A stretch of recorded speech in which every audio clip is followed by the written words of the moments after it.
أعوذ بالله من الشيطان الرجيم لتجدن أشد الناس عداوة للذين آمنوا اليهود والذين أشركوا صدق الله العلي العظيم।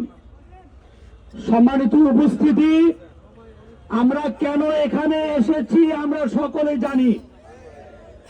আমি শুধু আল্লাহর পক্ষ থেকে আমাদেরকে শত্রু চিহ্নিতকরণের যে আয়াত এইটা আপনাদের সামনে তেলাওয়াত করেছি। আল্লাহ রাব্বুল আলামিন পবিত্র কোরআনে ঘোষণা করেছেন, তোমাদের সবচেয়ে বড় শত্রু হলো ইয়াহুদ। লাতাজিদান্না আসাদ্দান নাস, মানুষের মধ্যে সবচেয়ে বড় শত্রু তোমাদের ইয়াহুদ, তারপরে মুশরিক। সোজা কথা, ইন্ডিয়ার কাফের মুশরিকরা এবং ইসরায়েলের ইহুদিরা হলো মুসলমানের সবচেয়ে বড় শত্রু। শত্রু যেহেতু আমরা চিনেছি, অতএব তার মোকাবিলা কিভাবে করতে হবে সেই চিন্তা প্রত্যেকটি ব্যক্তিকে নিতে হবে। আমার ডিসিশন আমাকে নিতে হবে।